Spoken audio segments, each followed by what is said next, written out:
Welcome back to the WCS Europe World Championship Series Season 1 Finals. With me now is Todd. We're going to just have a quick chat about what we've got coming up, because the next match is actually the 5th place. I think they call it a placement match in GSL, so I guess we should probably sort of follow suit. Regardless, it means that it's the 5th player that goes to Korea for the Season 1 Finals. Now, you're qualified for Premier League next season, so let's just talk a little bit about the whole season, because we've got 3 seasons this year. Gives equal opportunity each season. You can gain points each season. You now have an opportunity to score some major points next season. And then at the very end of the year, the global finals at BlizzCon. So, you know, it's like all of that together is a massive amount of StarCraft. And these guys have a chance to go to the Season 1 finals. So put yourself in their position. What would you be thinking right now? I would be playing my heart out. It's very important to qualify for Korea. You get a new chance to represent your country, the continent you play on, and your team and everything. So everything's on the line here. Only one of those last 2 players will make it. And when we look at the tournament here, a lot of people at home are watching the stream. You might think this is just one tournament, but no, it's so much more than that. It's just a tournament that's also a satellite for more tournaments, more points, and all throughout the season, you get to follow all of these players. This is the first how do you call it? The first step of the season, the first trimester, I guess you can say. So this is very important here. The players who score points here, they're going to be in a good position to keep on doing so and then qualify every single time for every next season. So very, very important games here. Yeah, indeed. We should also confirm as well that the top 8 from this season will already qualify for the Premier League next season, as well as all the players like yourself that have qualified through the Challenger as well. Grubby's in there, your old teammate. So that's doing pretty good for the old boys. Yes, the Warcraft, I have to say, the ex-Warcraft players have been doing pretty well these days. If you look at the players here, LucifroN, Happy, they were Warcraft 3 players. So transferring from a Blizzard game to another very, very well. Dare I say it, that WC3 micro. In StarCraft, you have a lot more macro than you had in Warcraft. But yeah, the micro also very important. And when you see Happy play or Grubby, you can really see how they transfer some of this very important micro that you can have in StarCraft as well. Yeah, okay. We've also got the bracket to look at, so let's show you that bracket right now, which is the 5th place decider bracket. Happy versus TLO, obviously TLO coming through that one, 3-1, and then lastly LucifroN winning 3-0 against Baby Knight. So TLO versus LucifroN is next. I suppose my next question to you is, where's your money, where's your mortgage? Are you going to put some large amounts of cash on this, or is this too close to call? It's very hard for me. Every time I try to make predictions, I'm so torn. I'm like, oh, this guy has this going for him, but this guy... Trust me, they can't be as bad as my predictions. Did you see my predictions in the round of 16? They sucked badly. You predicted the opposite of what happened? Exactly. So I'm not even going to curse one of these 2 players, because that would be unfair. I think LucifroN might be the favorite, but TLO is the hometown favorite. A lot of people here make noise for him. And this can really give wings to a player. This can really make you play a lot better than you usually would, to hear all these people behind you. And I think that's going to help him here. Okay, one final question then. TLO and LucifroN, from what you've seen, not just today, but yesterday in their games as well, even though they both lost, where are their strengths and weaknesses? Start with LucifroN. LucifroN is just so solid overall. He barely lost to 4GG, who's one of the favorites to take it all. And today he had a very strong showing versus Baby Knight with the 3-0. So he's super solid, just like Happy, but maybe even more so far in these tournaments. Whereas TLO, he practices a lot and he's very, very good. He's innovative. He does some new strategies that people don't expect. The Swarm Host drop was pretty awesome before. But I feel like he came into the tournaments with maybe the wrong mindset, because his practice might not have gone as well as he would have liked. And you're right. He said he'd had a pretty poor week, didn't he? And he said that his week had been... I know the feeling exactly. Yes. I mean, I've lived in Korea. I've got stomped for 1 week non-stop. And then you go into your game, you're like, oh my God.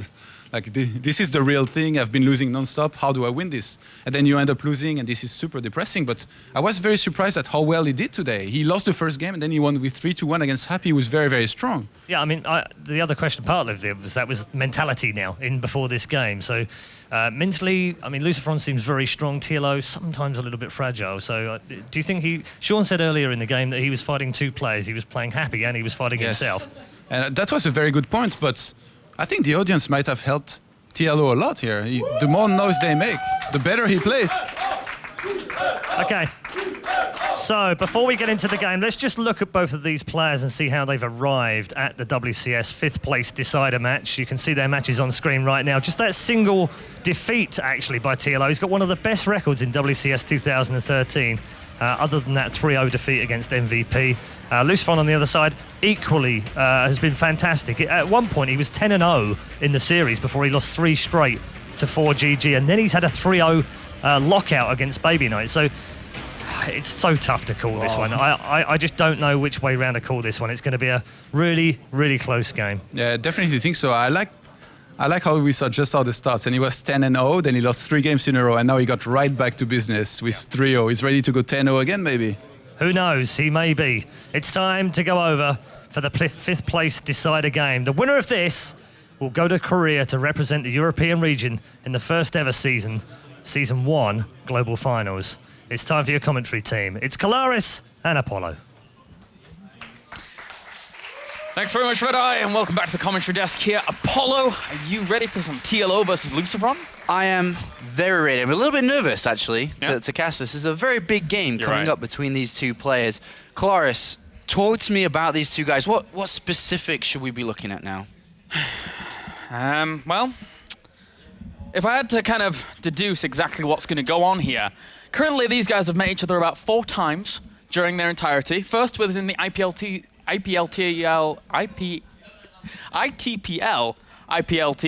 can't remember what it's called, Season 1 in 2013, where LucifroN was able to take the 1-0, then he met each other in the Gigabyte Cup, and then it was a 2-1 to LucifroN. So that's a breakdown of that. And then as you can see, we have a 61% win ratio against Zerg for LucifroN, against around a 51% win ratio there for Mr. TLO. And Ligyak.com predicts a 69% win ratio or chance here for LucifroN to take it all. Thanks. Well, thank you, Professor Carroll, for that breakdown of these 2 players. As we get ready for the map veto, we'll be going into that in just a couple of seconds' time. Off the record now, Professor. Yeah? What's the Kalaris prediction for this? The Kalaris prediction is it's going to be hard for TLO. LucifroN's looking really good right now, and even the numbers back it up, right? He hasn't dropped a single map against a non-Korean during the entire tournament thus far, as we saw on the graphic just previously, losing only 3 maps to 4GG, and then from that point on, no other maps dropped elsewhere. And Baby Knight, 3-0ing a player like Baby Knight, in the fashion that he did, TLO's going to have a really hard time. Well, TLO, as we saw in the previous screen with Red Eye, he's got such a good record against so many good players throughout this season until he fell 0-3 against MVP. But if you just look at the entire of the record, you could be like, that's a really good run. Like, only losing to MVP 0-3 like that. And then if you look... because if you come from an outside perspective, just tuning in now, for example, you'd say, great, we've been following TLO closely. He's had a lot of personal battles to fight against this weekend, but he's starting to come back out of it again, especially with that 3-1 win against Happy. Well, let's see if the crowd as well can help him defeat such a player like LucifroN. A home player, Germany represented in Korea would be great for everybody here, but he is going up against a titan in LucifroN, who, as you said, hasn't dropped a single map yet against a non-Korean, only losing those 3 games against 4GG. Yep. Well, we are going to see in just a second as we're going to go over to the map vetoes to determine who is going to be that 5th place to go on to Korea. That's such a huge thing here for both of these players. TLO really wants that. He didn't care about the win before. He only cares about this match now. But seeing how he played against Happy and seeing how LucifroN has been playing as of late, that guy. There's the guy. That's who we're waiting on. Just zip past us. It's LucifroN. So we will be going into the map vetoes. I don't know how the vetoes are going to go down, whether it's going to be eliminated maps they don't want to play on, trying to pick out their opponent's map. But one thing's for sure, it's going to be a best of 5, just like the games we've seen so far. And here we do have the beginning to the end of these 2 players of this tournament. We do, and we'll see who is going to end up vetoing first. I'm under the assumption it's going to be LucifroN. Oh, but Akhlon Waste goes away for TLO first, so LucifroN is going to end up picking next. But again, TLO's been vetoing Akhlon Waste against every single Terran. Yep. Doesn't want to play on that. And probably Protoss if he actually played against them, but TLO's run from the round of 16 to now has been Terran, Terran, Terran, Terran, Terran, Terran. All So Terrans. true. And that helps him, that motivates him. That's all his practice has been against Terrans. And to drop down now to play against LucifroN instead of Baby Knight, probably it does help him out more because that's all he's practiced against. And again, the statistics reflect exactly what you said there in terms of him always playing Terran currently in Heart of the Swarm. He's got something like 40-some maps against Terrans, whereas in the other 2 matchups on televised matches, he's only got around 10 to 15 matches. So a lot of practice against Terrans here for TLO, but going up against LucifroN, he's another king of that European scene. Yeah, well, the handshake has gone down, and that means we're about to begin this best-of-5 series between Liquid's TLO and Caronte's LucifroN. One player will represent Europe in Korea. The other player finishes in 6th place and will just play in next year's Premier League. Of course, we'll get a lot of WCS points and money for this season, but nobody cares about that. It's about guaranteeing themselves that plane ticket, that seat on the plane next to the top 4 that we have already. Belchia Vestige will be our first map. Going into Whirlwind, Star Station, Newkirk Precinct, and then Daybreak here for the final roundup of 5 maps. And now, Belchia Vestige has always looked like a very, very strong map here for LucifroN. And I can only imagine he's going to open up really strongly here. All right, LucifroN plays like a Korean when it comes to Terran versus Zerg. He's playing like a Korean in general across all his matchups. He's so good. When LucifroN plays against Zerg, he opens up whether it be a Reaper Expand. It's kind of his twist on the Korean style because Koreans don't really like Reapers. They just like to go Command Center first. LucifroN likes Reaper into Command Center, 3 Command Centers, double Engineering Bay, the lot. The build we see so often. TLO, on the other hand, is unpredictable in a certain way, but does like to play Zergling only early. No Roach Warren, maybe something to be exploited, but let's see if TLO can crack the player like LucifroN. We'll see as we now load into game number 1 here between LucifroN and TLO. Belchia Vestige is our map, so let's get it on here to determine who is that 5th spot going to the finals in Korea. LucifroN and TLO. Spawning down to the bottom right as our Red Terran, representing Caronte and representing Spain. Ladies and gents, give it up for LucifroN.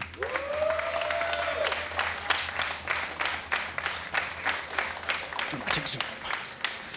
And spawning up to the top left here as our Blue Zerg, representing Germany and representing Liquid. Give it up for TLO.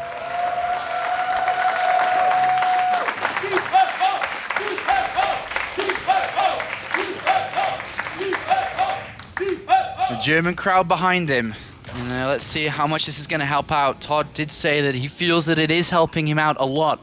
He's had a great run so far this season, but it is down to one single best-of-5 between these 2 players.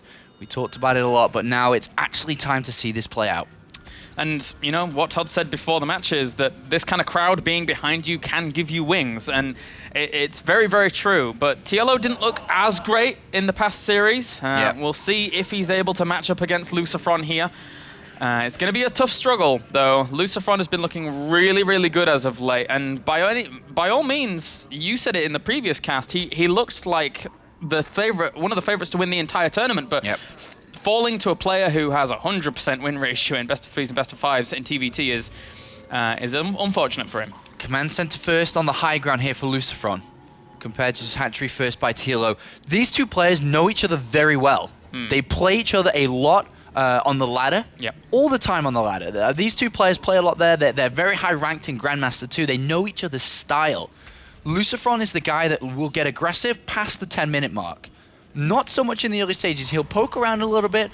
May harass you with Reapers. Not Reapers, sorry, Hellions in this game. But nothing big until he starts to get Medivacs out, dropping you, hitting you with mines. And oh boy, will he hit you with some mines, because they'll do a lot of damage to a player like TLO who does rely very heavily on Zergling, Baneling, and Mutalist, not so much a Roach Hydra player. Yeah, he's very, very happy just going for that more mobile style here, as he does spread his overlords out, trying to get himself a little bit of vision of what's going on. He will eventually spot this command center on the high ground as well as the barracks, so he'll know exactly what's on the way.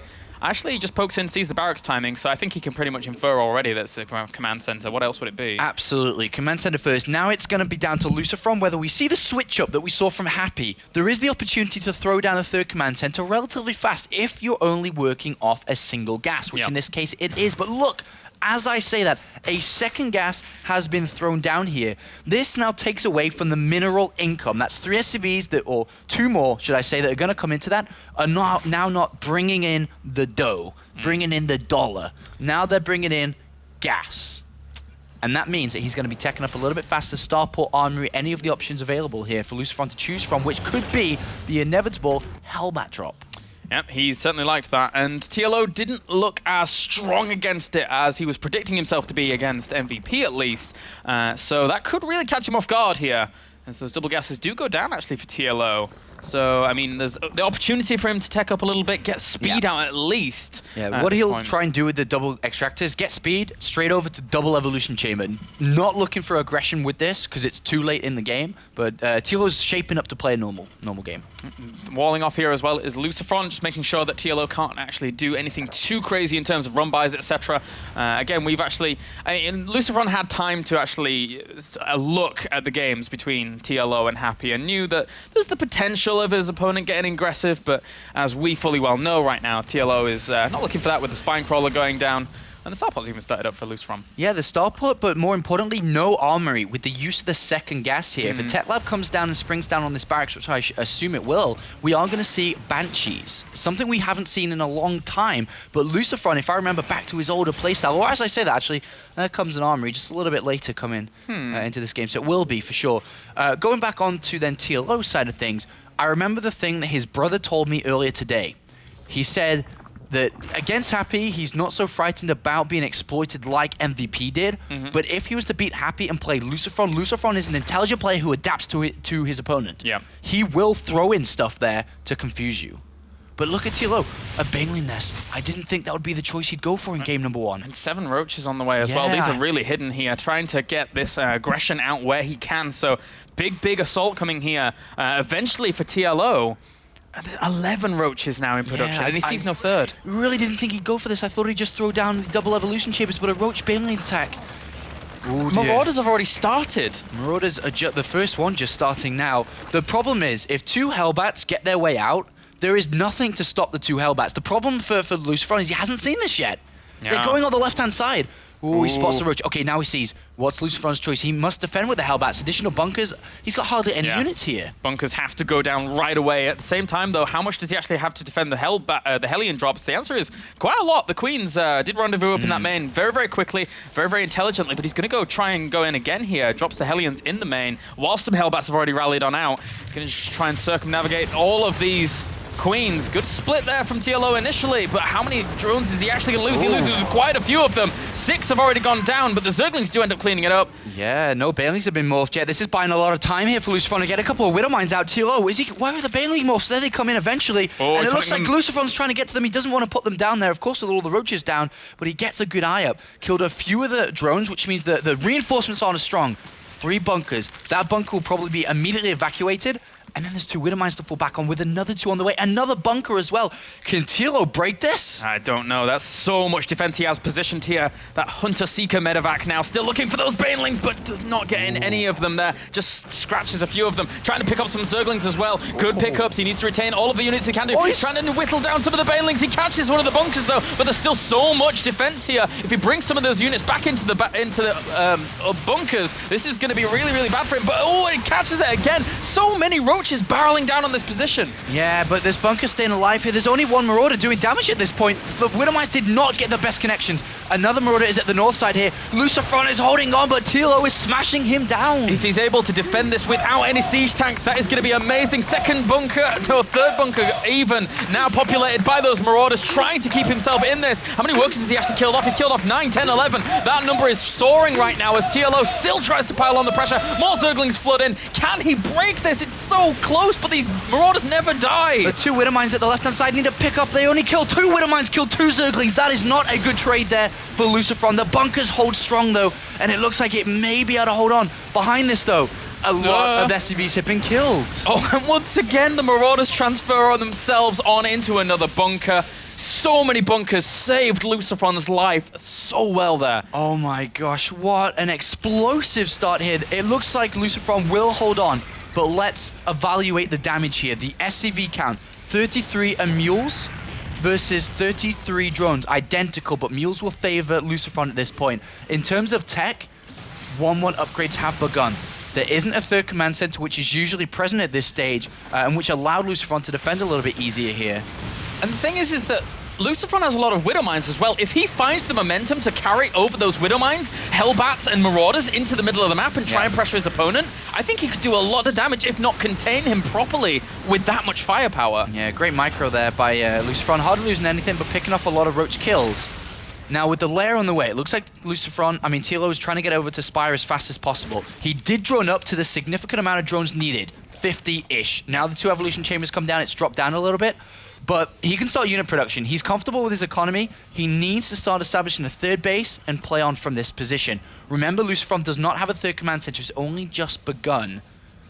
But how does he deal with drops without the Spire down yet, if that's what he's looking for at this point? It's going to be difficult. He starts clear with Constitution. TLO is actually deviating things up here compared to almost every single TVZ we've seen him playing in thus far in WCS EU in terms of going for a lot of roaches, going for range. I mean, we've even seen TLO go for Swarm Host sometimes. I don't think he's going to do that here against LucifroN just yet. No, he's just going to be playing a roach-only play for now. We'll see if he adds Hydralisk in. But at this point, LucifroN's going to start dropping. He maintains a 10 to 20 supply lead.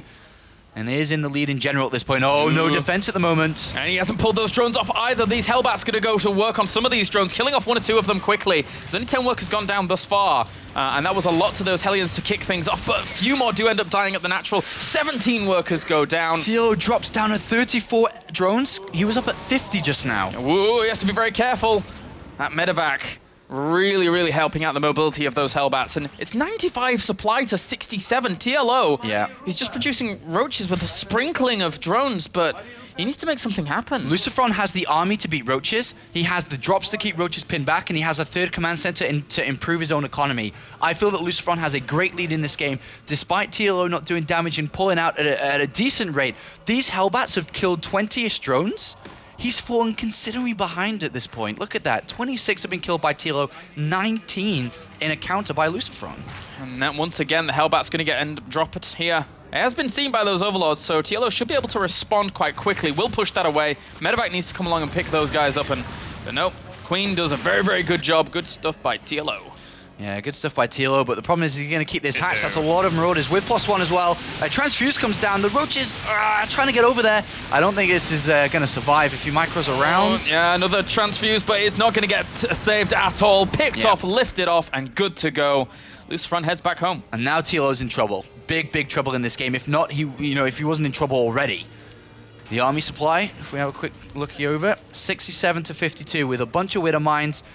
Overlords with Overlord speed, maybe able to, fly over, but there's so many units left at home for LucifroN. I don't think these small amounts of roaches can break the wall.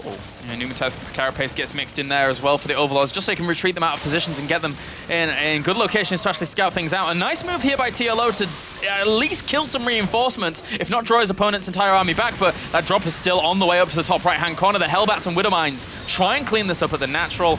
And actually, that's a lot of roaches, to be fair. That's a lot of roaches because LucifroN has a lot of his units on the other side of the map here, but reinforcements, I feel, in SCV should be able to deal with this. And remember, there's 3 sets of mules. Back there, the third hatchery has fallen once again. 11 roaches on the way. TLO's breaking this down, narrowing out the supply. The reinforcements are coming, and LucifroN continues to assault on the natural. This is closer than I imagined it to be. Yeah, those Marines and Marauders trying to hold off that, whilst the Marauders at the front here do some damage more to the roaches. And these Widow Mines, they're not really doing what they want to here against those roaches. So TLO is doing a pretty good job, but he's forced to pull all the drones off. He knows he's in a lot of trouble here with these Marauders alone piling on that pressure. And if he doesn't do crippling damage at his opponent's natural with those roaches, then the third command center, that economy is going to flourish for LucifroN. This is a knife fight here with more units piling in. A Marauder is in there. +2 attack is so close. TLO targets down the one Marauder. He knows that if he can maybe micro well enough, he might be able to pick this up. But with 2 Widow Mines, it's 3 Widow Mines. Probably not going to be enough here. Kalaris he loses his attack, and the assault continues, and if he's able to pick off that hatch. It's so close. It's 1-1 upgrades, though, I think, for TLO versus 2-2. Marauder production continues, and also Mules keep landing. And the thing is now, with the position TLO is in, he kind of needs to continue to try and do damage to his opponent to keep himself in this, but he can't leave his base now because of how low his natural is. If he leaves, it instantly gets attacked by a drop or just anything, which is very, very annoying. One Marauder technically could kill that off. It's very weak, but very close. Yeah, I mean, I don't think that's going to happen. It's going to be difficult. The roaches come in, and that's a minefield. A lot of blood left over that. Yeah, those roaches not helpful. He's trying to look. He's trying to do it. If he gets this. If he gets this. That would be so funny. He's going to drop down. He's going to stim again. He's targeting. Okay. Look at this. He's... Well, why not? Some drones heading over to the other missed side. rally there by TLO, unfortunately. But still, Oh, 3 the Marauder bases died. for LucifroN versus 2. Like, anybody that plays StarCraft can clearly see that the economy is There you in go. his lead. It's GG. GG. LucifroN picks up game number 1. I just want to, quote TLO for a second. In the winner's interview against Happy, he said, I'm kind of becoming known for losing my first map and improving yeah. from that spot. Well, we'll see if he can do that from here. LucifroN's certainly an extremely formidable opponent to do it against. And if he could, then he would be carrying not only the dreams and aspirations of himself on into Korea, but also all the Germans rooting for him, not only on location, but also at home. He's got a big following behind him as TLO, but now he's 1 game down here against a Spanish conquistador. Yeah. He's doing pretty well for himself. It's when you pull out from an attack like that, he was in the economy lead because he went up to 50 drones really fast, but you have to have something to deal with the drops. Yeah, That's yeah. the difficult part of this. If, Medivacs weren't getting in there, he's in a good position, but the Hellbats pulled him straight back down from where he gained himself an advantage. LucifroN, though, looking as sturdy as ever. Continuing his unbeaten streak against non-Koreans. And wait, okay, so apparently my net is bugged out, so I'm going to relog. Okay, so no I problem. can join this game. The next map is Whirlwind, which is a big map here for TLO to play on. Maybe not see some... I thought we wouldn't see aggression in game number 1 by TLO, but he decided against that and went for it. LucifroN, though, I know he likes to play on Whirlwind. I know he likes to play on Whirlwind here. I mean, not only has he looked good prior against other Zergs on this map, but he also looked pretty good against Baby Knight. Baby Knight did give him a run for his money, admittedly, but just the decision-making of LucifroN and the control and the ability to assess in a situation where, things like observers are gone and he can cloak up and start focusing down Colossi is a pretty tough thing to deal with. But LucifroN, this is normally his map to drop everywhere and get crazy. All right, so we're going to jump into game number 2 here in just a second. Oh my god. As we may You'll see. that's it. Oh my gosh. No way. Okay, TLO versus LucifroN. I am going to skip introductions because Oh my gosh. A 6 pool is happening. I cannot. He's going for a 6 pool. All right. What his hope is here with the 6 pool is basically just going straight for a kill against Command Center first, hoping it's on the low ground, exploiting a big map. This is one of the riskiest moves we've seen in the entire of the season. The entire of the season. Yeah, it is. If this doesn't work, he goes 0-2 against arguably, the best player, outside of Korea at this tournament. Yeah. And the thing is that even if he executes this perfectly to the point where his opponent is kind of stifled by that, we've seen people actually pull off wins from such a position. And this being such a huge map and the ability to make barracks elsewhere on the map, if it goes in TLO's favor initially, Oh my gosh. this is going to be really, really close. We're going to see drones pulled. Like, that's the intensity of this. It's not a half-hearted, let me build 6 to 8 and then try to build queens and get back to where I was. All right, the biggest question is, where is the command center? It's going to be on the high ground. I think it's going to be on the high ground. I really put do. it on the high ground in the previous game. He's hoping that TLO would fall back onto a hatch first here. Where is it? It's going to be on the high ground. Oh my god, this is like an automatic loss here. Yeah, the Zerglings are on the way. He's getting an extractor my so he can make gosh. extra Zerglings. And the 4 extra Zerglings are on the way. But this is not going to get breached. LucifroN is going to have enough money to wall that completely off with the barracks. And all he needs to do is retain that position. TLO now just checking out his opponent's top. His Ling should be going cross-map now, I suppose. Yeah. But where's the barracks is obviously going to come in next. Here it is. He checked the natural of either of the other bases. Now he just has to pray and hope that the natural at his opponent's main is just not Not fortified. I don't know what he's hoping to do. He hasn't pulled his drones. He's just going to keep on building links at this point. LucifroN just needs to extend the wall off. Just add a couple more barracks. He's going to see this. He's got to keep these structures building, right? He has to keep them building. At this point, LucifroN knows exactly what he's playing against. Here comes another SCV. TLO's trying to get a queen and to continue Does to build that barracks links. die before it finishes? He needs to It's so close. He needs to extend this. So It's going to be so close. That could die. You can't repair buildings whilst they're producing. Oh, no way. He's going to get it. He No is going way. to get in. No and he gets way. in. These Zerglings now have free reign over this base. There's no units for him to way. actually make here. He stops the command center from being produced, and all the SCVs now have to come off the line. LucifroN, he has a lot of money left. He has a lot of money left. If he needs to buy time to get barracks up and running. No way. All right, let's have a look at this. The barracks is complete. TLO is going to drone from this position. Of course he's going to drone. He could supply block him. He could supply. He needs to repair that supply depot. If he does for some reason supply block him, then he's not going to have any Marines out, and he can't start an extra supply depot in this main. He does have the double command centers, which will help out for a bit here, but he's building SCVs. So yeah, if he keeps building SCVs, it's incredibly tense right now. Let's have a look at this. He needs to try and get that barracks down, of course. But either way, TLO's content with this. Yes, LucifroN has a supply lead, but TLO's catching up rapidly in drones. Good control, though, by LucifroN still. He's only lost 3 workers thus far. He could have lost so much more here, as the barracks is now finished up. So he's going to try and crank out a first Marine. He needs to mine, though. He doesn't have money for it. He's spent everything on SCVs. Oh, God, yeah, look at that. 26 minerals. He needs to mine. Come on, mine. There we go. He was repairing at the same time, you see, so he's got one. So look at what's the difference in workers now? It is currently 17 to 16. So TLO, despite having what could have been a cataclysmic opener here, has pulled it back, clawed his way back, a supply advantage for him now, and the drone count keeps rising, and the SCVs keep dying. SCVs, he's got to be so careful. Let's have a look. So 14 were killed. TLO now has 17 workers to 11. He has a 10 supply lead in general. There are going to be orbitals coming down.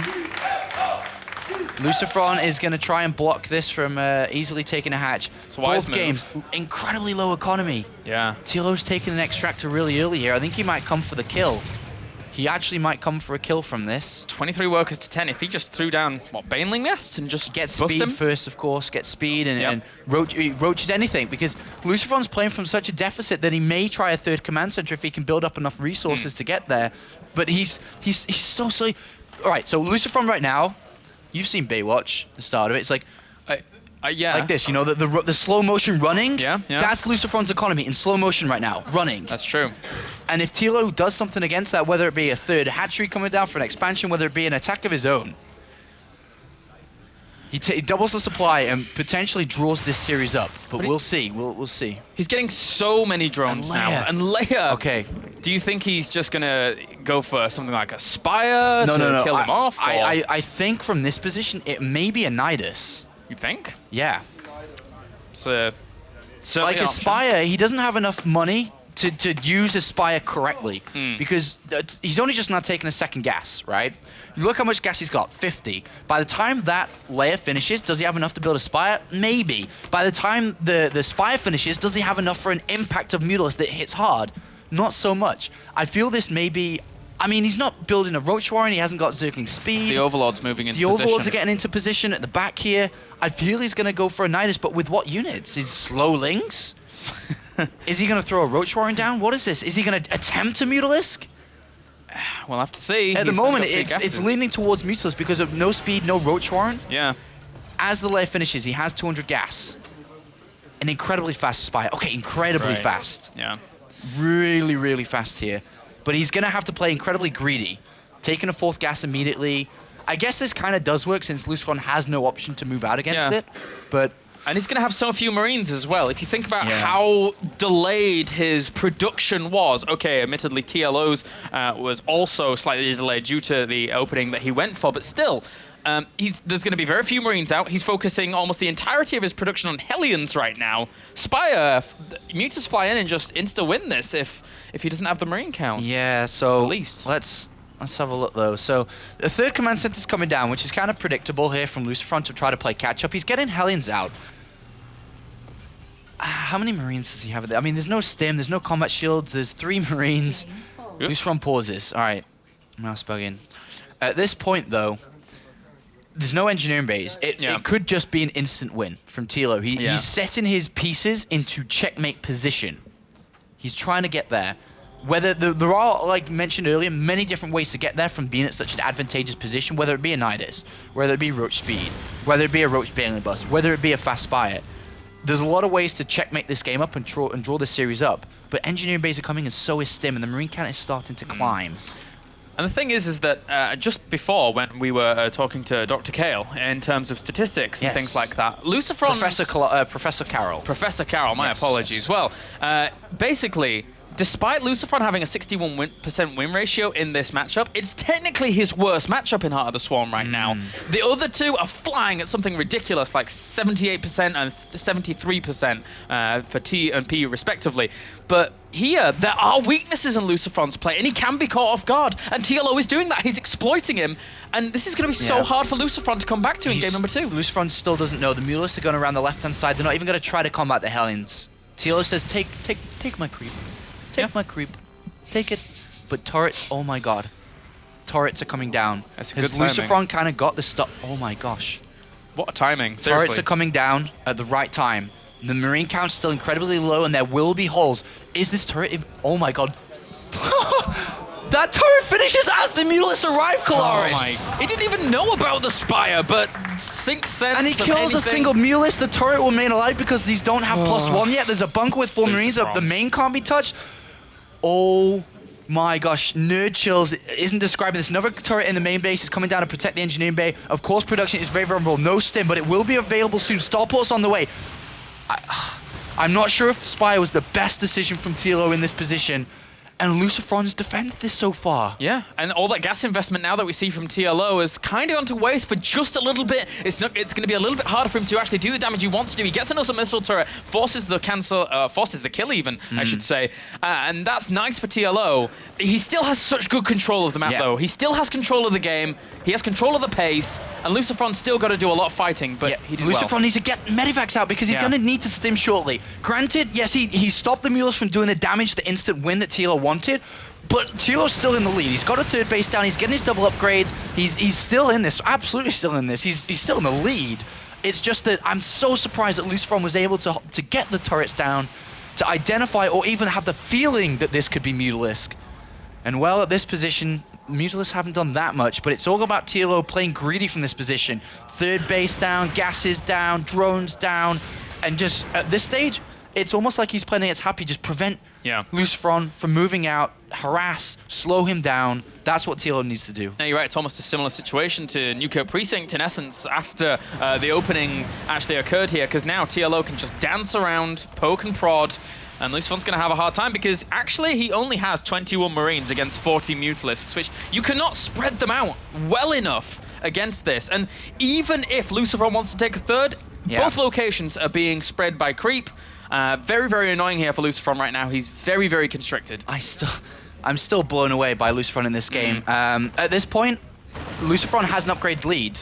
He's got +2 armor coming down. He'll get +2 straight away. He's got enough gas. He's surviving in this game, which is the most important part. He's not taking damage. He's almost picking off a Mutalisk here and there. And he will move out to take his 3rd base soon. He's got his Widowmine production going now, so he's starting to feel safer, starting to climb up in supply. Widowmines do burrow, so TLO has to be a little bit careful here. Might want to draw his opponent back, might try and show him just 3 Marines there and then pull them back on, but no. There's +2 weapons to start for TLO as well, so he's really gathering momentum with this army composition, and his army supply is 61 to 38 right now, whilst he establishes a 4th base, so it's still going to be really, really hard for LucifroN. And the Infestation Pit's coming down. 2-2 should start for TLO at this point as well. 4th base, as you mentioned. TLO is riding this game out well. You know, he's harassing well, bringing down Supply Depot, keeping LucifroN back. The problem is when LucifroN has too many units and the defense is set up too strong. Oh, nice pick off there of a Medivac. Great control here. And even a bit of damage can be dealt to this command center potentially. Well, I guess not, as the Mutalisk does fall down. But he swung the Marines to the 3rd. Opportunity to come into the main, especially because +1 attack is done. He can bring turrets down. 18 Where are we looking? 18 Mutalisks, 19 Mutalisks. One of them did get sacrificed there during that small engagement with the missile turrets, but still, that's a lot of Mutalisks with +2 weapons finishing up very soon. And now this is buying time for TLO to get that very relatively late centrifugal hooks on Banelings that can eventually crash into those Marines. So LucifroN, again, still up against the ropes, and TLO is building an army with that Hive and eventual Ultralisk Cavern that is going to wreck. Great harassment continuing again, and Marines do come in to defend, but TLO, as you said, the Ultralisk Cavern is where he wants to be at this point, I feel. +1 attack is a little bit scary. I'm not too sure why he's getting +1 attack here over researching 2-2 for his ground, so I'm a little bit surprised with that kind of move. But Baneling speed is coming in. No matter what, if he gets up to Hive and keeps LucifroN back, who now is starting to establish himself on this third base, maybe he can pick off a couple of SCVs. No turrets, mules are a good point there. 1, 2, 3, and maybe a couple of SCVs, no, but that was a good pick off too. Very, very good pickoffs there. Just limiting LucifroN as best he can do in terms of that economy. +3 armor and +2 weapons is going to finish up very quickly here for LucifroN for his bio. So actually, he's doing pretty good in terms of his upgrades, along with a few more Widow Mines on the way. But still, it's getting to that point where it's... mines! Pretty decent hit. Yeah. For the first time, out of a lot of games here, I'm confused with +1 attack. For missile. I don't understand it, and I can't give a reason. I don't know. I doubt it's a misclick, because then he'd also get +2 carapace or +2 melee. It doesn't make sense that he's not getting 2-2, and I don't know the reason why. But we're about to see TLO with Baneling speed, depending on the Widowmine hits, clear this up. 2 Widowmines at the front. He's normally been very good about separating his lings. Oh, he noticed the Widowmines are there. One of them goes down and the other gets picked up. There's a few more there, though. Could be very, very scary for him. LucifroN now trying to push on forwards with the limited arming he has. He's trying to make a step forwards here to try and actually push on forwards. And here he goes. Oh, no, he's not going to go just yet. The Zerglings and Banelings still dancing around. He knows there's Widowmine still there. We're about to have an engagement anytime. He's looking to get rid of the Widowmines first with a couple of Zerglings. I think it's TLO's time. Klaus is going to go for it. Yeah, those Banelings trying to connect with the Marines at the back here. There's nothing to actually pick up them really here. Those medevacs not helping them out whatsoever as the Banelings continue to roll on forward. There's just too much for TLO. He kills up all the bio, marching on towards the third base. Bye-bye Command Center, bye-bye SCVs. Yeah, this is it. TLO's going to be able to claim this map number 2. Down go the SCVs. There is a Widowmine and a few Marines, but behind this, the Ultralisk Cavern is there. 2-2 is on the way as well. TLO clearing up that third base is almost a win in itself. Preventing LucifroN from mining, preventing him from replenishing what he just lost. And that income looking fantastic here for TLO, despite LucifroN trying to get drilling claws and that 3-3 on the way. The Ultralisks, as you point out, are coming out. So for TLO now, it's a matter of time. LucifroN did get some good Widowmine connections, but it's not going to be enough as the Zerglings flood in once again. The Widowmines might be able to kill off a few Banelings, but in the end, the Zerglings and Mutas reign supreme here. The third base gets ransacked once again, and the German Zerg is going to be able to tie up the series 1-1. Not enough Marines. They're going to go GG. And that is a big, big win. A big deal there for TLO. Yeah. Taking the first map away from LucifroN off the back from of a player who isn't a Korean, off the back of a 6 pool that almost didn't work.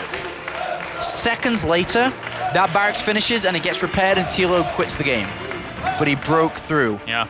And now we go to game 3, tied up 1-1. Remember what's on the line here. It's such a big deal to represent Europe, to represent your home country, in this respect for TLO Germany, to play in Korea in the Season 1 finals, to play against the 5 best from North America and the 6 best from Korea. It's such a prestigious reward. And of all the players that have come through the WCS Europe right now, TLO, with the fantastic run he's had thus far, I'm not surprised that he is the first non-Korean to take a map off LucifroN here. He's looked great throughout the entire tournament. A little bit shaky earlier in the past 2 days, but now that second game was very, very strong. He really caught LucifroN off guard, and we can actually take a little bit of a look at a replay here as to the moments of the GG here in that second game. The weight lifted from TLO's shoulders, I think we're going to see here as he comes in. This is the final attack as the GG moment happens. As Marines, as I said before, for LucifroN, they just were not enough. There's that GG. TLO breathed a sigh of relief, and LucifroN clearly not happy with that. Yeah, the weight of the world off TLO's shoulders there, as these players get ready to fight on the next map, which is going to be Star Station. 1 apiece. between these two guys. It is Ready to incredibly go. tense here. It was so quiet for the entire of that game in here. Usually there's chitter-chatter. Yeah. White Raw's telling people some special tactics, but everybody was glued to the screens. Everybody was watching everything that happened. And granted, TLO played a fantastic game Yeah. here. Wunderbar. Absolutely wunderbar. All right, so game number 3 now on the way. Star Station is our map between LucifroN and TLO. Currently 1-1. Let's jump into the game. And spawning down to the bottom right as our Red Terran, representing Spain and representing Caronte. Give it up for LucifroN.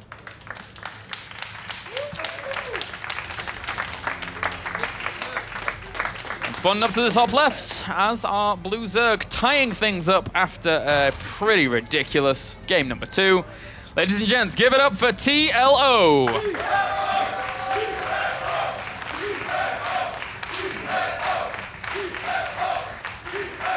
A lot of people behind him, but we have to remember, honestly, guys, you have to remember that that was off the back of a 6-pull, which gained him such an advantage. Yep. Such an advantage. So I'd say 10 out of 10 players with that advantage would probably win. And that's honest. Like, they probably would always win from that position. So the win in itself, if we look from the end and that GG moment, it's not as impressive as a real solid straight-up game may be. And that's what he's going to have to do in this next map. Sure, any Zerg player can win with that kind of advantage, but what can he do now if he doesn't have that kind of advantage? And Star Station's a map that he's going to have few advantages on if LucifroN is able to play out his game. The architecture between the first, second, and third bases is really, really hard to deal with if you're a Terran player just trying to drop everywhere against a Zerg. TLO's going to be strung thin unless he seizes something early. I wouldn't be surprised if he went for a very, very strong Roach attack again. I mean, game 1 was a Roach Baneling attack. Game 2 was the 6-pull. Two very gimmicky, tricky builds that he tried to pull off. And to a certain extent, a lot of the time that 6-pull doesn't work. It really doesn't work, and it was a miracle that it did. So we'll see what happens in game number 3 here, as LucifroN is going for a barracks command center instead of command center barracks. Making sure he has those Marines out, Kalaris. Yep, LucifroN now has to account for everything that TLO could do, including one of the quickest attacks in the game. Yeah. In fact, it is the quickest attack in the game, apart from an SCV rush. But Refinery now on the way for LucifroN. Going in the second as well, so factory abound. I wouldn't be surprised if LucifroN maybe took a page out of MVP's book, especially on this map. That third triangular position base that TLO will need to take is very vulnerable to a follow-up from Hellbat attacks. We saw that. We saw MVP do the very same thing. And, ooh, Hello. that was sly. He slipped away from those bullets with a couple of hit points left. But we'll see. I mean, with double gas, usually when you take double gas, depending on let's just assume he stays in the double gas, LucifroN. The options are Cloak Banshee and Hellbats. And it's a cool point that you actually bring up in that regard to taking a page from MVP's book, because Happy, who was the more predictable player, was not going to do that. He was going to stick to what he feels is best, but LucifroN is a player that can adapt. He is a player that can take those risks. And wait a minute, what did you... double So he did win game. double extractor, and I don't know. Okay, so to reveal it to LucifroN and then take it out. So what TLO is going to play here is probably just take a third base really fast, queen play only. So lots of creep spread. That's probably. Is he going to build a hatchery maybe? Okay, so he's going to build a hatchery, cancel the hatchery, I imagine, Get that creep going. and then get that creep going. Really focus on mineral only for now. This will help his creep spread against a lot of different builds. And Queens in general are great versus Hellbats, because the most important thing about Hellbats is not the Hellbats themselves, it's actually getting rid of the Medivacs. And if there's creep everywhere, and these two Queens, sorry buddy, you have to wait a second, and then you can lay your poop. But then once this is down, he's going to start to spread in different angles. But the question is though, what is LucifroN doing? We can see what TLO is doing, mineral only, there's a starport. We can see, there it is. There's the armory on the way. Yeah. Once again here, as LucifroN decides that is indeed his best option here against TLO, but I really have to echo your sentiments. I would love to see something like that, kind of Hellbat Marauder play at that front position. He's already getting those Hellions, so he's going to try and start containing a little bit here, but it's actually really, really hard to contain what TLO is doing. The creep spread just becomes so aggressive here in the middle of the map, and the Queens are already there to greet these Hellions. Yep, and they'll run straight past the Queens, and the Hellions are going to see what's going on. And, well, one gets trapped. The other gets in, which means we'll see minimal amounts of drone kills here. That's funny because he saw one of the gases that he eventually took, but didn't see the second one. He actually scoots around. He's like, wait a minute, didn't you take this earlier? Wait a minute. TLO. Oh, Daddy-o Vunch. I'd love to see his little face now. A little smile pops onto LucifroN's face when he spotted that, but anyway, TLO now pushing away the Hellions once again, and his creep spread is still flourishing in the middle of the map. It's really hard for these Hellions to contain it. If it was just in one direction from the natural, it's really easy to deal with that. Good scout here. But because it's so spread out, you can't cover all that room with just 4 Hellions alone. He can't. He can't. This is where things become interesting. We're going to have a Zergling Baneling defense. Zergling Baneling defense again, or Banelings late. Maybe just Zerglings. How many Zerglings do we have? 5. How many in production? 0. How many Hellbats? 2. That's a lot. That's a lot. TLO could lose a lot here. He doesn't have any units. He's got 4 Zergling speed. He's got 3 Queens though. It's just drones, drones, drones here for a long, long time there. So 52 workers, 40. He sees it. He sees it. Ah, okay. He knows it's coming. He's got the Queens. He's got his Lings. And, well, this is the exact thing I was talking about in Star Station. You just drop on that 3rd location, even though the Queens have already moved into position to defend the main. You try and wiggle around here a little bit, try and get in the natural or the main. Kind of annoying, though. Good Solid defense. Yeah. Spore Crawler's in position. Queen's going to bring it down. 1 of the Hellbats, 2 of the Hellbats do get out. And if he moves his drones, mobility's been taken away. Oh, he still gets roasted quite a few. How many did he get? He got 5 in the end. Could have been worse. Could have been worse. At this point, though, TLO is able to drone up to 57 plus, 8 more on the way. 65-ish drones.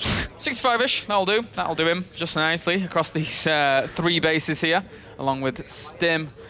Going down now for LucifroN. Army supplies right now looking still in favor of LucifroN. Double Hellbat drop heading over to the left-hand side, and that's really going to put a thorn in TLO's side. Again, separating those up against the 4 Queens and limited Zergling numbers he has, whilst trying to get to Spire and morphing in a few Banelings. This is going to be hard for TLO to deal with that. Yeah, TLO trying to get a faster Spire than most Zergs at this point. Just because he wants to be able to deal with these drops and start his harassment. Yep. He is bringing actually something I haven't seen from a lot of Zerg players. You know, Stefano's still in the top 4, and we haven't seen it from him. It's the precise muleless control that we've seen from TLO throughout today, actually. It's been quite a pleasure to watch. Yeah, it's been really on point, not only against Mr. LucifroN, but also happy here. Speeds on in. Where will he actually drop? He just drops around the Zerglings. Doesn't care that they're there. He's just going to try and kill off what he can before his opponent moves them into a good position for himself. Good focus fire on some of those medevacs, and will force the retreat. And narrowly gets out. Yeah, tries to drop on that low ground. Those 2 Hellbats are in a good position, but the Banelings decide to say no, no, no. Although there's not that many Banelings there. Oh, wait, no, they're really good defense. Across the board from TLO is a good defense. I'm a little bit worried that he's neglected 1-1 for a little bit here for his Zerglings, and we have 1-1 finishing. I think that's the biggest point of everything here, is that he hasn't researched that yet, and only just now getting it. And I fear is the armory's down. Of course it's down because it's getting +1 armor, which is a great addition, by the way. We may be seeing, we will be seeing, I don't know why I would say may, but by the looks of it, we're just going to see a Hellbat composition. Marine Marauder Hellbat. Very, very good against Zergling only, and a few Banelings here and there. Yeah, they... he sees it too. They arguably don't tank too much damage, but they certainly dish out the damage really, really, really fast. So, depending on what is going on here... Well, guess who's coming to play? Banelings. And TLO still hasn't sorted that out. I mean, LucifroN still hasn't sorted that out. It's a bit of a problem. Yeah. And it's actually all his command centers are waypointed to an SCV, every single one. Every single one. Every single command center is waypointed to a single SCV, which is why this is happening. Wow, that's actually a lot of SCVs he's got there. He's got around 10 SCVs trailing that one SCV. Well... I can't believe he hasn't adjusted that. That's actually a big, big mistake. Either way, TLO is coming in for a bit of an attack here, I think. Look at this. Look at how many Banelings are being morphed. The Mules haven't come in for their harassment. They're coming in to pick off a couple of Hellbats. And there isn't too many Marines here. Combat Shields isn't ready yet. Combat Shields isn't ready yet, so these Marines fall down. Oh, is TLO going to be able to pick up a kill on this 3rd base? There's very little anti-air here. One missile turret's going to try and push him back. I think he might even try and focus down that missile turret, and yes, he does, so he can get free reign to these Mutalisks at this 3rd location. There is another missile turret in the back, though. Has to be careful of that, but the Banelings still roll on 4th. Will he actually be able to break this here? LucifroN is not looking so good as TLO decides to crash into a good portion of that army. It's 56 army supply to 33, but he has to pull back for now. Yeah, upgrades are kind of even in a couple of seconds here with TLO's finished up, but if he kills a lot of these SCVs, Turret going to go down first so his Mutalisk can continue to do damage. LucifroN's on the ropes, he really needs to defend this. The thing is that his army supply is mostly in medevacs. There's 7 Marines out, 4 Marauders, 1 Hellion. That's not enough to deal with the Mutalisks alone, never mind anything else. He's slowly but surely killing off those Marine numbers. There's more Zerglings coming along. TLO is looking great, he's going to deny the 3rd base. LucifroN was focusing way too much on an overall composition to just kill TLO, and then kind of forgot about Mutalisks. He just forgot about the fact that he doesn't have any Marines. Yeah, there's nothing there to really deal with them. Once again, focusing down the Marines, even with Zerglings bringing those down, knowing that once they are gone, everything else is completely vulnerable,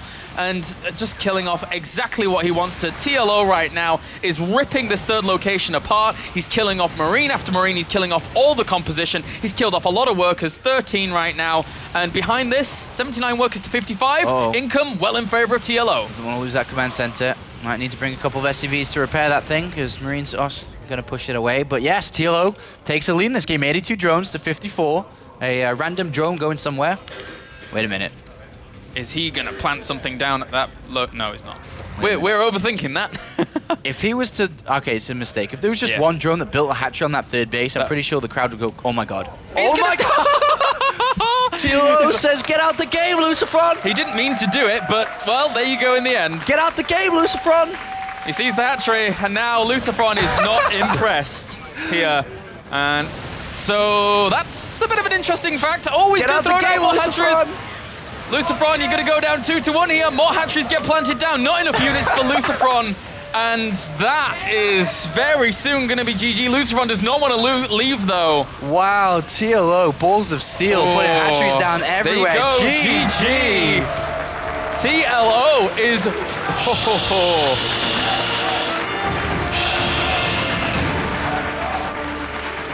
The crowd's not going to shush. I'm sorry.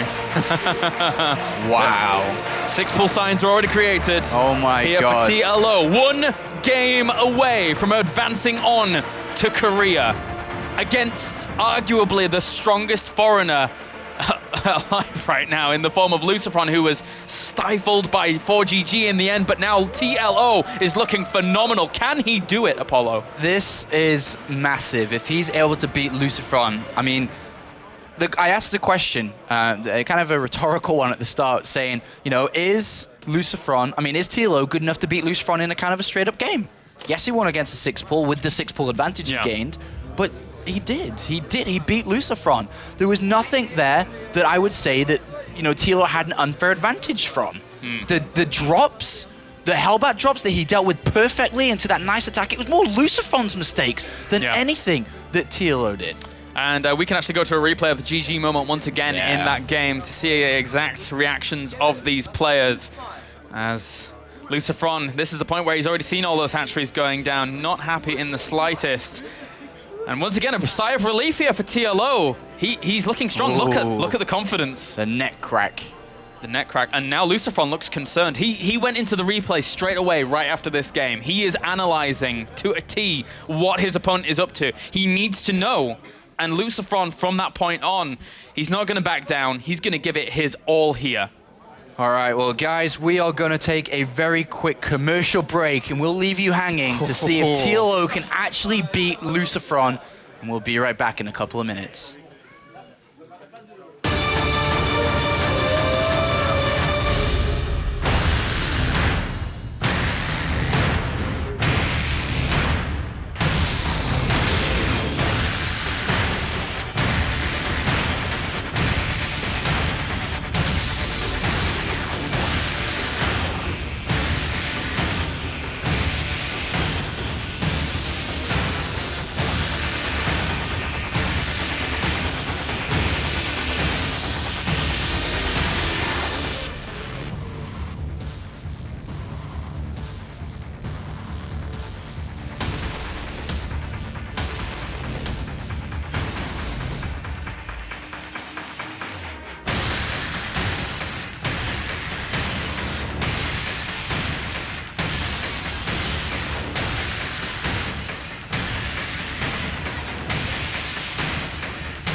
Welcome back, guys, to the World Championship Series Europe Grand Final here for Season 1. As now, LucifroN, that man, is on the verge of not going to Korea, whilst this man, TLO, is. Game 4 is about to begin. TLO currently leads 2-1 against LucifroN. If he wins this next map on Newkirk precedent, he's going to Korea. He will represent Europe and will represent Germany there. And we do have spawning down to the bottom right-hand corner, as are Red Terran representing Spain and Caronte. Give it up for LucifroN.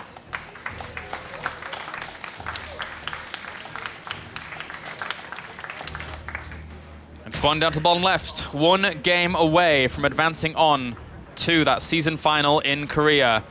Ladies and gentlemen, give it up for TLO. Whoa. Very determined. Whoa, yeah. Very focused, very determined to be able to pull off this win. LucifroN is fighting against TLO. He's also fighting the crowd here because they are behind TLO 100% of the way. Let's see what LucifroN can do here. Is he going to crumble under the pressure? This is the last important game for TLO to play out until that season final, if he makes it. So all he has to do is muster up all the focus he can here to take this one last map against such a formidable player in the form of LucifroN. But you can guarantee LucifroN is thinking exactly the same. He is giving his opponent, once again, no gifts. LucifroN has played, you know, arguably some of the best StarCraft we've seen this season, put him up there as one of the top contenders in the European scene. Coming into today, I looked at all 4 players and I said LucifroN's probably the one that's going to make it out. Here we are in the finals of the Constellation, the decider matches for that 5th place, and he trails 1-2 to TLO. It would be remarkable if LucifroN came into this weekend having not dropped a single map to then lose 2-3 to 4GG and 3-1 to TLO if this goes in TLO's favor. Yeah, it would have gone catastrophically here for LucifroN, but Reaper's on the way here for him to try and get things going here on Newkirk Precinct, with that spawning pool finishing up in just a second as well for TLO. So standard openers for LucifroN, probably going to end up going over to that factory once again. And Hellions, yada, yada, yada. All right, so it should be, by the looks of it, a double Reaper opening into a command center play. He's going to be able to... LucifroN seems like he wants to kind of take control of the game a little bit more with these double Reapers, if that's what he should be aiming for at this point. He's going to be able to go scout TLO, drone kill TLO. As long as he keeps these Reapers alive, he can also join them together with forces of Hellions and put the pressure, the scouting, the knowledge, the intel from what TLO has been presented and gather it and bring it back home to make a plan and make a strategy to be able to beat TLO here. 2 queens already on the way. TLO's going to go up to his standard 4-queen mix, just so he can push away Reapers, as well as get that creep spread going in the middle of the map. TLO is probably, well, very likely to, once again, go for that hatchery in the middle, start spreading some creep with it, get the cancellation, etc., etc., and then try and secure his 3rd with that. It makes it very, very hard for LucifroN to actually pressure. At the same time, he's getting a lot of Zergling kills here. Yeah, quite a few Zergling kills. The Reaper, that single one, picks up 3. The second one about to join it. We have a gas coming down for TLO a little bit later than usual. So from this position, I don't think he can really all in to a certain extent in the early stages. Maybe in the later ones. Oh, he picks up a Reaper kill. Very surprising. Don't really get a Reaper kill that easily in this game. And now this Reaper's kind of sealed in. He can't jump down there. He's going to have to run away around the back. Remember, he's faster than Queens and Zerglings, even on creep. So he's going to be very careful. Behind this double command center for Pedro. Surprise, surprise. And this Reaper trying to make its way out. Double Queens, oh dear. Still has to scoot on away. Yeah, good micro. Yeah. So good control there for him in the end. The 1 Reaper dying off was a little bit of a statement. And, well, actually he spots the 3rd base going down as well. That's a pretty quick 3rd base here from TLO. Yeah. Oh. Wait a minute, what are we seeing back at LucifroN's base here? 2nd factory, of all things to come down. After a 3rd command center, I doubt it's going to be Blue Flame here. And the reason why I doubt this, unless it's going to be a really late attack, is because it's late. Like, when you go Blue Flame, you look to get in there nice and early. You want to do damage pretty fast, but are we going to see mech? I don't think, like, what is this? This is interesting. This really is. It's such a late Blue Flame upgrade. If he just goes down and takes gases on the natural really fast, we we could see LucifroN completely change his style up here. Yeah, we really could. I mean, there's one or two more Marines on the way, but the triple gas actually being taken from TLO as well. That factory's about to finish up. Is he... We need to see, is he going to go for Blue Flame? I could only assume so with this, or just a quick siege tank to try and keep himself secured. But there you go, there's Blue Flame. But I don't know how much damage this can do. There's a Roach Warren coming down. It's very late because there's 3 command centers behind it. Granted, if you go for Blue Flame, you don't need to do as much damage as you would do normally. But what we could be seeing here is oh, hold that thought, because we are having a bit of harassment here, which TLO is kind of dealing with, but he doesn't have any units other than those units there. And it's sort of as if LucifroN saw Happy's game versus TLO on this map and said, I can do that better. I think what we... Okay, there's a couple of options what this is going to be, because I really want to focus on LucifroN here. He's using something very special and very unique. If he gets Blue Flame, picks up the factory, switches over with his barracks and gets Stim, he'll just use Blue Flames with his army. But without the addition of these extra, any upgrades, anything here, it is just a Blue Flame Hellion attack, which is a lot later in this game. The timing will be thrown off, but there's Roaches and Zergling speed, and we should see quite a few Zerglings being made to deal with these Hellions anyway. I mean, to deal with these, the Hellions and Reapers anyway. And, I mean, we have now Glera Constitution on the way for TLO as well. Nidus Swarm. Oh my gosh, and it is going to be mech, by the way. Double armory comes down, so it is actually mech. A Nidus Swarm coming down here by TLO. If he gets enough Roaches, he could just plow him to death. Oh my god, TLO gets inside the main base. This is very, very important. TLO got a Zergling inside the main base, saw Blue Flame. What is going to get Blue Flame? Defending Roaches. He's already making Roaches. All he needs to do is defend and then counterattack. He needs to block the ramp. Oh, he barely blocks the ramp. Very, very nice play there by TLO. Denies all the damage from being done. I think there's an overseer at the south side. TLO defending this. It's going. If he gets that in the main base and finds an area to get a Roach Warren, get the Nidus Swarm down. Huge spot. There really is. It doesn't even need to be in the main base. The main base could be a risk. It can just be on the natural too. Tanks and Widow Mines are coming out. These are the two things to deal with it. TLO's got a very, very narrow window, guys. Tanks are coming. The wall is being made. Mines are being produced as well. This is very, very close here. Incredibly close. He's going to go for it. LucifroN doesn't see the Nidus Swarm, and this is going to be extremely close. The Zerglings are trying to hit that wall. TLO's supply block. TLO's also feeling the pressure. At this point, you never want to be supply blocked. He's going to go for it. So many Roaches. The Nidus Swarm is going to allow all the Roaches out, and now LucifroN's in trouble. Can TLO actually beat LucifroN here? Unit counts here, 2 Marines, 1 Siege Tank, 7 Hellions, and 2 Widow Mines. The bunker is going to go down pretty fast here. He's trying to repair it as best he can, but no, it goes down. There's so many Roaches. TLO looking to plow on through this. The one tank is trying to get to it as best he can do. So many SCVs end up dying off. The tank is going to go down. There's not the Widow Mines left really to help this out. One more tank pops out, but he's doing so much damage off the back of this. 10 more Roaches are coming down. The Overseer will give him high ground vision, so that tank is going to die as well. And there's nothing. The supply depot's come down. TLO is going to be able to beat LucifroN here 3 games to 1. GG! Oh my god! Ladies and gentlemen, TLO secures that 5th place spot, advances on to the season final in Korea, and listen to that crowd. Oh my god. Immediately after the game, LucifroN picked up and just left. He's gone. Like, LucifroN's actually gone. TLO has won 3-1.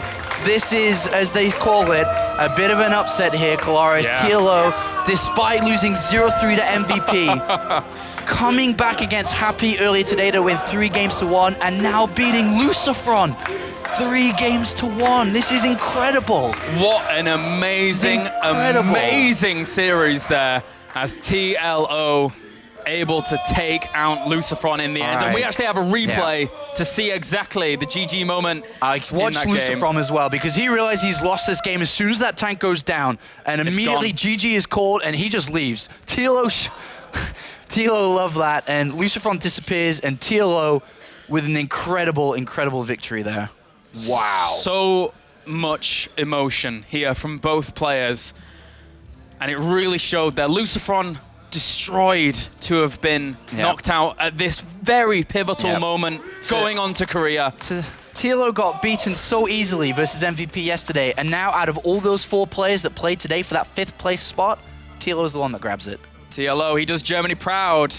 And I believe we are going to send it over to an interview with the victor in the form of TLO. Yes, we are indeed. With me is the winner of the 5th place. Congratulations, TLO. You're going to Korea.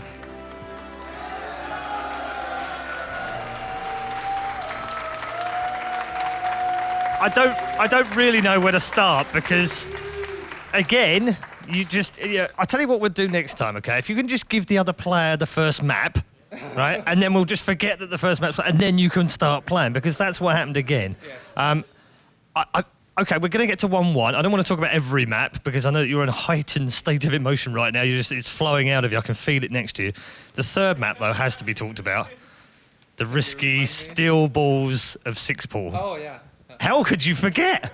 Well, it's all a blur at the moment, but well, I know most people play CC first on the map, so I was talking to my friends on Skype before, and I told them I'm just gonna try to throw random bullshit at him to throw him off because I know he's gonna beat me in a straight-up game, and I'm not in a good mood. So I just try to embrace that bad mood and say like, fuck it, I'm just gonna try whatever I can to beat him.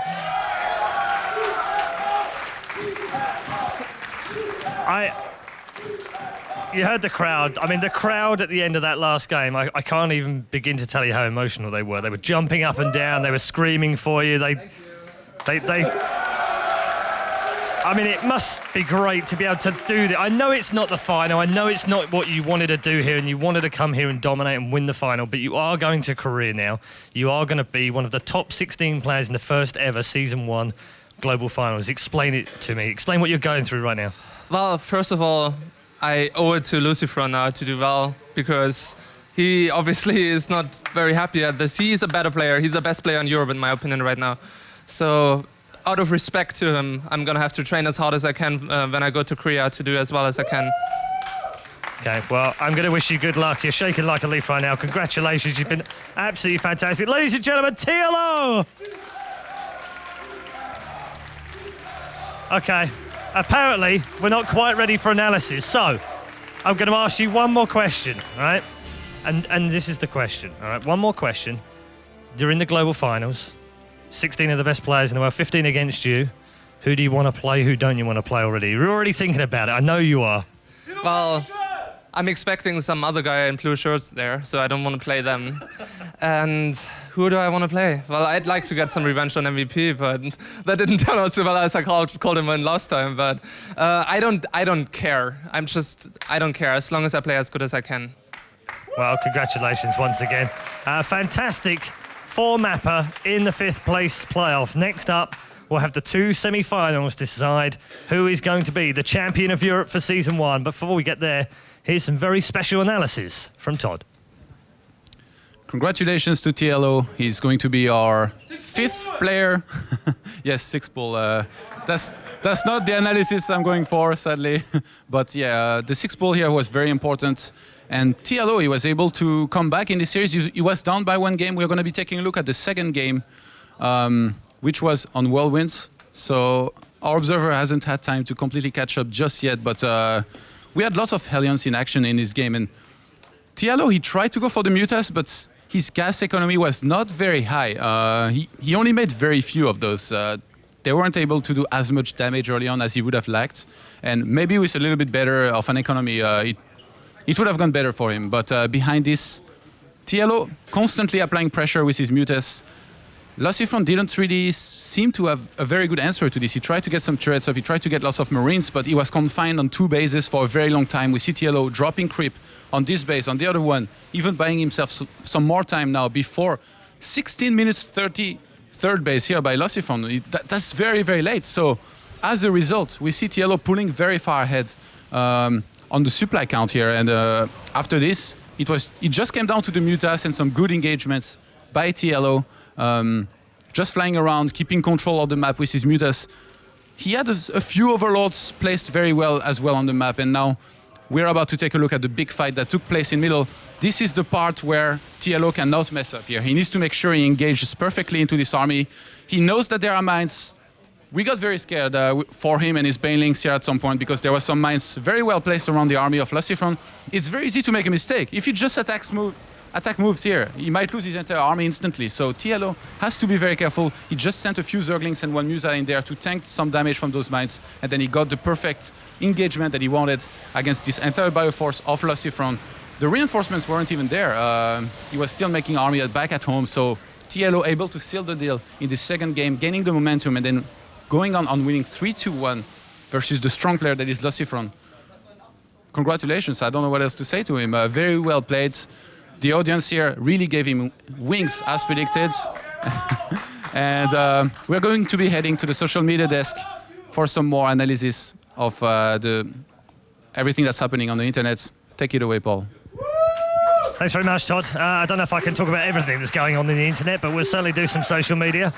With the Hubner once more after some TLO-nage in the last game. Well done to TLO. He wins the 5th place. Next up is our first semi-final. But before we get there, we thought we'd check in with all that's going on in the world of social media. Don't forget, you can interact with us via facebook.com at either StarCraft or ESL TV. On Twitter as well, at ESL TV. And, of course, the official StarCraft Twitter account at StarCraft. Don't forget the hashtag #WCS.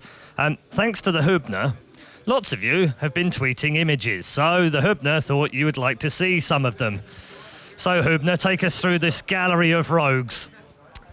Well, first off, we have Mr. Paul Challoner as Tychus, smoking a cigar like he always does. Mr. Red Eye. Yeah, okay, thank you.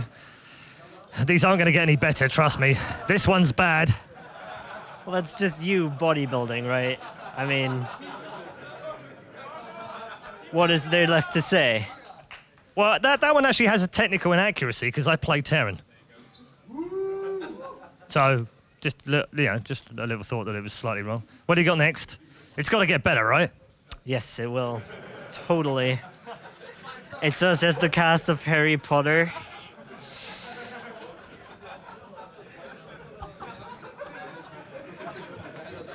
Okay. Dear me. Then we've got a few more as well. We'll cycle through them. This one's Mr. Apollo. It's nicely done. Yeah. Very clever artists out there in Photoshop land. But have you got one more? One last one, Hubner? This is actually my personal favorite. Okay. But then Wait for it. Here we go. The entire crew of WCS as the YMCA. We even have that guy on there. We even have that guy in there, like. Amazing. I would say keep them coming, but I'd be lying. Thank you for all your submissions. They're very fun. They make the WCS social media segments all that much more fun for the Hubner, at the very least. Do keep interacting with us. And don't forget, more predictions. The prizes are still up for grabs, and there are still 2 people out front. So make sure you visit wcs.esl.eu and get your predictions in for the semi-finals and the grand finals. We only have 3 matches left here at the Season 1 finals of Europe, and they're about to get underway very shortly. Stay with us.